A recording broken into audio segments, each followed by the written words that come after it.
What's up, guys? Before the Q&A starts, I wanted to throw this up front. This was actually the last thing I did, but that 405 Larson press moved extremely well. Obviously, this is something I'm well versed in, but that is the first time I've touched four plates since early May, and I don't know. I could have maybe it was definitely a triple was there, maybe five, but I was a little bit surprised myself there to see that. But anyway, let's get to the Q&A. So wanted to highlight this because this is a very common question I've seen in tons of forums and I've heard it a lot. So I've struggled with bench a lot. Started off 531, built up to 290 pound max. Recently, I've started incorporating volume days and just got 240 for 3 sets of 10, 9, and 8. My question, do you think I should change out 531 progression, even if it's slowly working for a more effective bench program? Thanks. I think with 531, this is my general guidelines. If you're using it for powerlifting, and powerlifting is your goal, and in this case, it sounds like benching is something that's important to you, ditch the OHP day and add a second bench day. And that will cure the early ailments of why isn't my bench progressing like my other lifts on 531. That's 531 is not a powerlifting program. It's for high school athletes, basically a template to follow. But yeah, you can follow the 531 progressions, and it can work great for powerlifting.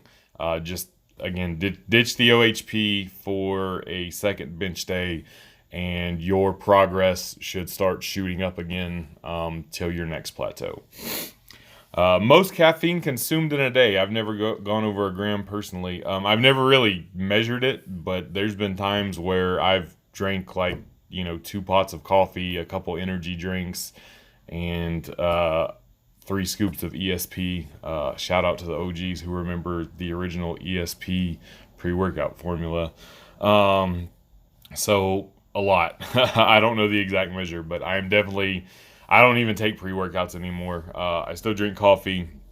I'll have energy drinks sometimes, but I definitely pre-workouts ended up being a vicious cycle of, damn, I feel tired. Let me take this pre-workout, get jacked up for the gym, and this is when I was training in the evenings, and then come home, and here I am at 2 o'clock in the morning. My ceiling fan is on high, and I can track a single blade like it's in fucking slow motion. Get a shitty night's sleep, and then the next day, oh man, I feel like shit. Better take some pre-workout, get jacked up for the gym, rinse and repeat. So, yeah, not on that train no more. Favorite trap bar exercise? Just got a cheapo open face one, and I'm stoked. I like them for cat work, compensatory acceleration training, and doing jumping trap bar deadlifts with very lightweight. I'm not a trap bar connoisseur. Somebody else would probably be better versed to ask that question. But in terms of what my favorite uses for it are, it's that, doing some, moderate 60 to 70% work with the emphasis on speed, and then dropping the weights way down and doing some jumping deadlifts with it. Any tips on quad work in a home gym with just rack and plates? It's really just squats and split squats. Yeah, but there's high bar squats, there's tempo squats, there's low bar squats, there's Anderson squats, there's pin squats, there's Hatfield squats if you add an extra bar, lunges, reverse lunges, in place. If you have the room, you can do walking lunges.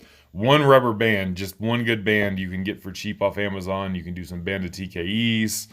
I'm sure I'm missing some stuff here, but there's a multitude of ways you can, heels or plates under your heels to elevate them, to emphasize the quads more on whatever squat variation you use. Front squats, pause front squats, tempo front squats. There's still a very large array of exercises you can use to target your quads, and that's something too. Even if you just want to sit down on a bench and just flex the ever-loving shit out of your quads, just extend them out and flex them and hold that flex for enough time to really feel a burn, and then go straight from that to your quad sets. It'll help with some pre-activation, and get it closer to, even if you're just doing a traditional back squat, making your quads that much closer to being a limiting factor than, like your lower back or your hips or something like that. So you just got to get creative, man. The wheels on that truck, yeah, man. Told the story in the comment section, but the picture I posted the Q&A thread, my Volkswagen Rabbit.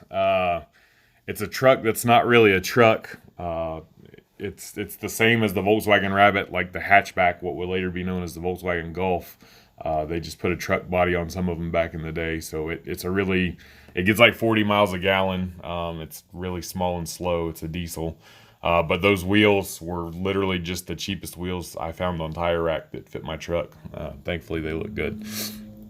Any bench tip for tall people with long arms? Steroids. I'm just kidding. I think you should look at getting in more volume with maybe some variations that will limit the range of motion to save you some wear and tear. Look at doing like board presses or block presses or like some higher pin presses, things like that, to get some added volume in. You could use those as a primary exercise one day, sub them in, sub them out. But that's something I would look at doing, and I would even look at like this. This is going to sound counterproductive, but doing something that actually increases your range of motion. However, with lighter weights, something like a buffalo bar, maybe if you have access to one, and using light weights and kind of building up with that. Again, I'm going to keep emphasizing with very light weights, just so you're not going off the deep end and risking injury too bad. But if you can build up that extended range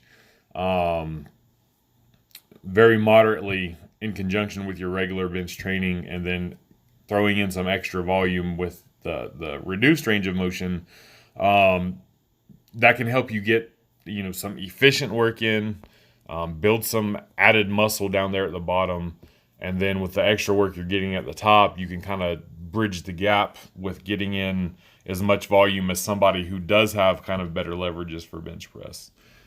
So give that a go, Rusty Shackelford.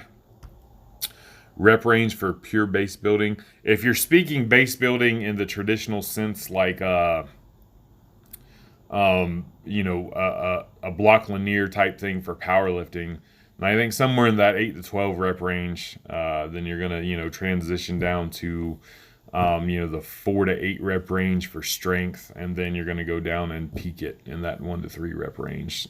So pure base building, again, I'm assuming powerlifting type style, kind of that 8 to 12 rep range, I think is pretty standard.